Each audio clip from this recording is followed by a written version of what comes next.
Salut à tout élève NS4, que c'est élève collège Belangelot ou bien l'autre élève qui suivre cette vidéo ce matin. Moi, je viens présenter nous Haïti au XXe siècle. Et dans le livre, ça, on voit que Haïti au XXe siècle, un pays de terre brûlée. Qu'est-ce que ça veut dire? Un pays qui est totalement troublé pendant tout le XXe siècle là. Troublé avec qui ça? Il y a une série de faits qui troublent Haïti, qui toujours troublent. Il y en a un premier, c'est trouble politique. Ça nous fait les coups d'État, guerre civile, conflit. Ça, c'est yon. Deuxième bagaille, catastrophe naturelle, tant que cyclone, inondation, épidémie. Ça y a saccagé le pays sans garder derrière. Et la cause que nous pas jamais stable, ni au point de vue politique, ni au point de vue économique.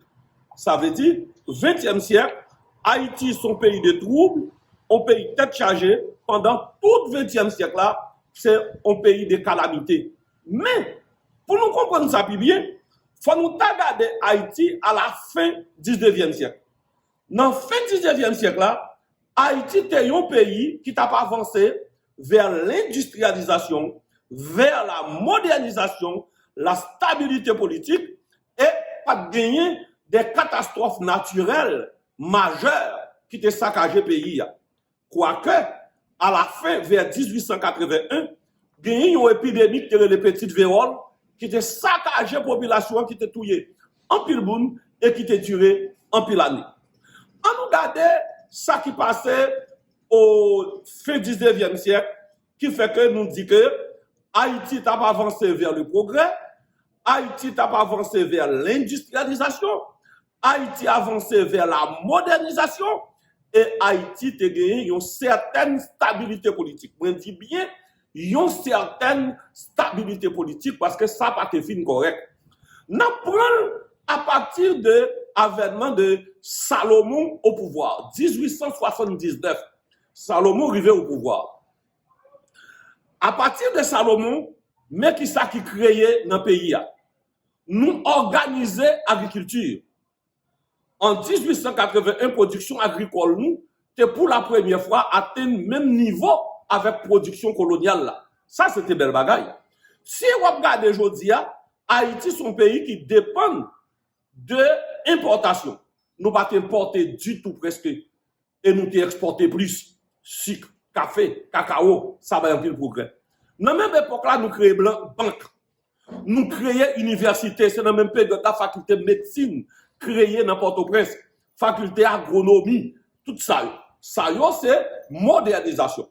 Dans l'industrialisation, au secteur privé qui est dynamique, c'est là ça nous gagne des rails.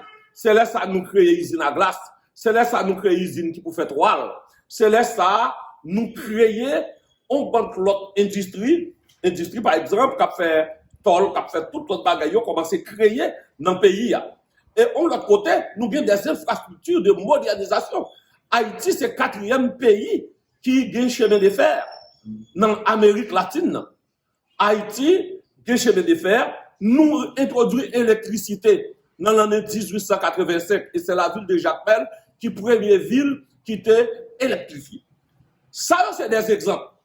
Nous qui montrent que le progrès qui a fait avec la fin du 19e siècle là, en Haïti.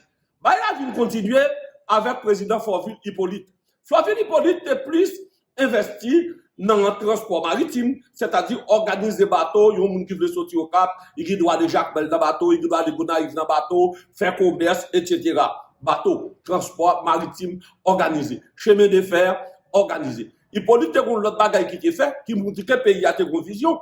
Imaginons que si on sert de gros rivières que nous gagnons, ils ont construit une série de gros ponts sous eux, gros machine pour rentrer dans le pays 30-40 ans après.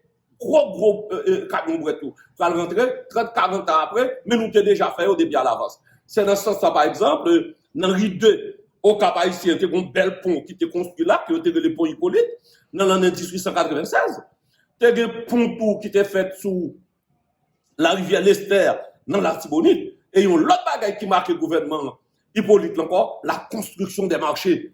Ouais, marché Cluny au Cap là, c'est sous Hippolyte qui fait. Il y a un marché qui fait Jacmel, il y a un marché qui fait n'importe au prince, marché notamment d'après le marché hypothèque, marché fer. C'est dans l'époque ça que vous faites, ça relève la modernisation. Était stable, pas de coup d'État, pas de trop gros conflits politiques, et puis, pas de gros conflits politiques, tant que guerre civile, toute l'autre chose, et puis nous dit, pas de catastrophe naturelle majeure. Crois que les Salomon qui te pouvoir, c'est un petit période de transition. Un petit période de transition avec légitime, mais il y a un bagage qui va durer 3 mois, sorti dans août pour arriver octobre. Sorti dans août pour arriver octobre, légitime prend pouvoir provisoirement, et puis distance pour mois octobre, il a passé Hippolyte pouvoir. Maintenant, 19e siècle, c'est comme ça qu'elle finit. Progrès, stabilité, industrialisation, modernisation. Ouais, nous qui marque fin du 19e siècle là, nous disons pile progrès, nous parlons de industrialisation, nous parlons de modernisation et nous parlons de stabilité politique. Et puis, pas de catastrophe naturelle majeure. Maintenant, ça qui pourrait le passer dans le début du 20e siècle là. Là, Hippolyte qui était pouvoir, eh bien, on vient de gagner l'autre gouvernement. Mais on ne peut pas baser sur lui, on a dérapé à partir de 1902. 1902, c'est période guerre civile entre partisans Anténor Fumé et Nord Alexis. Nous commençons le 20e siècle là, dans la guerre civile, dans le déblosaille. Anténor Fumé, Nord Alexis, deux nègres dans le Nord, Cap Goumé, guerre civile.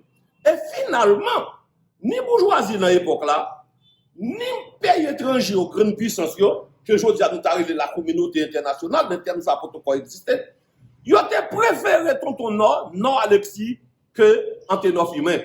Roger Gaillard, qui est un grand historien, il relève ça la déroute de l'intelligence. Et Deblosa a commencé dans le 20e siècle là. Et c'est ainsi que Nord Alexis arrivait sous pouvoir. Mais qu'est-ce qui va marquer le gouvernement Nord Alexis tout d'abord?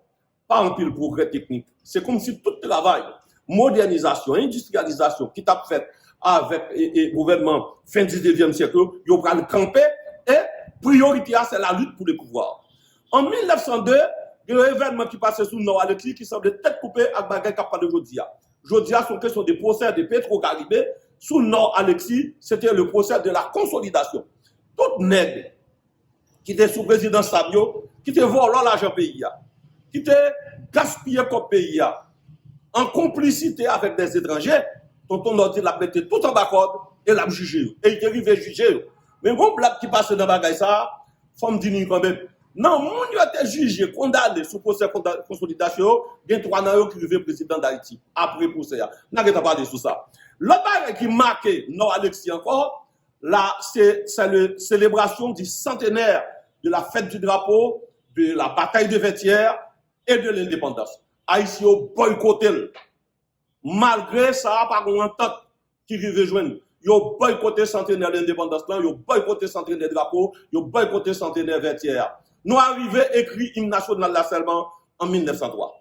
Alors, toute période, Nord Alexis a sorti 1902 pour 1908, nous vivons nos périodes, c'est assassiner à pas assassiner intellectuels, assassiner journalistes, assassiner grands écrivains intellectuels. Nous avons songé par exemple assassinat de Massillon Kouakou en mars 1908. Donc, son bagage qui marquait le pays jour aujourd'hui. Donc, instabilité, gagner programme gouvernement Nord Alexia, et c'est ça qui a cause que pas grand chose qui arrivait avec Nord Alexis. Après Nord Alexis, on va tomber dans Antoine Simon, on va sorti 1911 pour arriver 1915, nous passons 5 gouvernements, l'un après l'autre. 1911, 1912, 1913, on ne peut pas même tirer 3 mois. Et c'est comme ça, instabilité ça, guerre civile ça, l'obéi ça, tête chargée ça, rend le pays instable, nous venons pas qu'à diriger le pays, nous sommes tête chargée, et 1915, Américains choisissent prétexte pour l'envahir le pays, pour lui occuper le pays. Donc, 20e siècle là, nous commençons avec trouble, nous prenons 19 ans l'occupation. Après l'occupation américaine, nous connaissons des coups d'État en cascade, nous connaissons des gros catastrophes naturelles, tant qu'on cyclone qui était les Flora, qu'on cyclone qui était les Inès, qu'on cyclone qui était les David, etc., qui dépasse le pays, qui écrase toute production agricole, nous, qui finit avec nous. Donc, nous venons d'une épidémie, catastrophe naturelle, juste l'autre jour là, nous prenons un tremblement de terre, nous prenons un choléra, et aujourd'hui, nous prenons un coronavirus qui traverse le 21e siècle là. Et m'a prendre 20e siècle haïtien, c'est une république de terre brûlée, tellement de troubles, tellement de et scandales politiques qui troublent le pays, nous pas fait progrès. Fin 19e siècle, nous tenons industrialisation et modernisation. 20e siècle, nous tombons, nous descendons. Nous prenons occupation. Pendant 20e siècle, nous prenons 3 occupations. Pendant tout 20e siècle, nous prenons pile catastrophe naturelle et en plus de ça, en pile trouble politique.